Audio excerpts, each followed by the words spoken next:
অৰুণোদয় শাখা সাহিত্য সভাৰ দ্বাদশ সংখ্যক প্ৰতিষ্ঠা দিৱস উদযাপন ১২ এপ্ৰিল তাৰিখে দিনজোৰা এদিনীয়া কাৰ্যসূচীৰে দৰং জিলাৰ চিপাঝাৰৰ পশ্চিম প্ৰান্তত অৱস্থিত লাউজান চাৰিআলিত আনন্দৰাম বৰুৱা একাডেমীত অৰুণোদয় শাখা সাহিত্য সভাৰ দ্বাদশ সংখ্যক প্ৰতিষ্ঠা দিৱস উদযাপন কৰা হয়।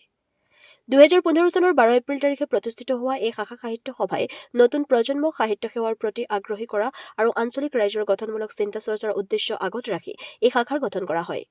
ৰাতিপুৱা ৯ বজাত বন্তি প্ৰজ্বলন কৰে নৰহৰি ভাগৱতীদেৱে। ৯:১০ পতাকা উত্তোলন কৰে শাখাৰ সভাপতি শ্ৰীযুত বাসৱ চন্দ্ৰ শৰ্মাদেৱে। ৯:২০ দ্বাদশ সংখ্যক প্ৰতিষ্ঠা দিৱসৰ ১২খন পতাকা অঞ্চলৰ বিশিষ্ট ব্যক্তিসকলৰ দ্বাৰা উত্তোলনেৰে সভাৰ মূল কাৰ্যসূচী আৰম্ভ কৰা হয়।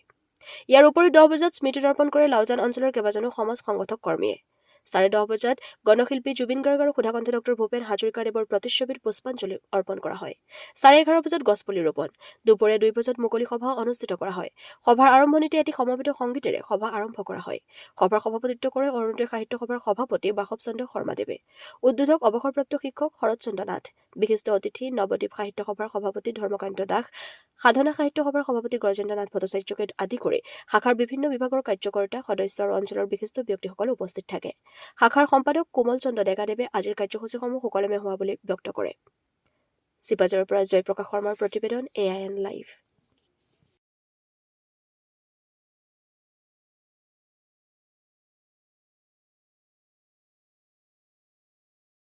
নমস্কাৰ। অৰুণোদয় সাহিত্য সভাৰ আজি দ্বাদশ বাৰ্ষিক প্ৰতিষ্ঠা দিৱস পালন কৰা হৈছে আনন্দৰাম বৰুৱা একাডেমী চৌহদত।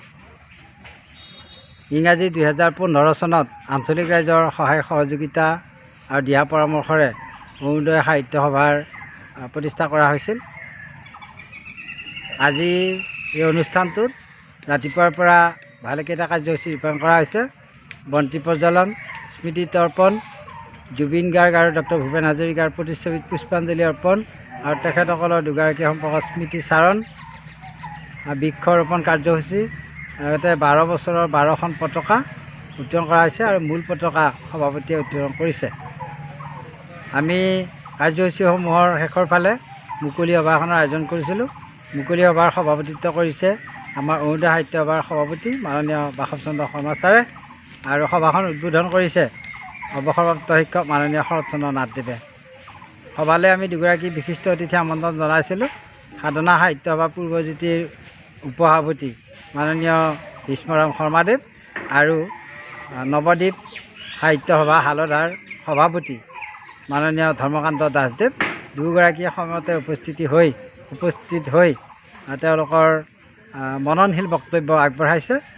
সভাত এটি গীত পৰিৱেশন কৰিছে উদীয়মান শিল্পী মৰমৰ গৰিমা চহৰীয়াই আৰু এটা কবিতা পাঠ কৰিছে মৰমৰ পৰিস্মিতা নাথে। সভাখনত অৱশ্যে মানুহৰ সংখ্যা বহুত হোৱা নাই যদিও যথেষ্ট এটা ভাল লগা পৰিৱেশৰ মানুহ হৈছে। সভা শুনি ভাল পোৱা, সভাৰ আগ্ৰহী মানুহে সভাখনত দেখা পাইছোঁ। গতিকে এই ক্ষেত্ৰত আমি সভাত থকা সকলোকে ধন্যবাদ কৃতজ্ঞতা জনাইছোঁ আৰু অঞ্চলটোত এই সভাখনৰ জৰিয়তে আমি উঠি অহা ছাত্ৰ ছাত্ৰীসকলক সাহিত্যৰ প্ৰতি আগ্ৰহী কৰিবৰ কাৰণে আৰু অঞ্চলত এটা বৌদ্ধিক পৰিৱেশ সৃষ্টি কৰাৰ উদ্দেশ্যে এই সভাখন গঠন কৰা হৈছিল। সুদীৰ্ঘ 12 বছৰত আমি বহুত কৰিব পৰা নাই যদিও সাহিত্য সভাৰ ফালৰ পৰা অঞ্চলটোত এটা বৌদ্ধিক পৰিৱেশৰ সৃষ্টিৰ কাৰণে আমি অহৰহ চেষ্টা কৰি আছোঁ।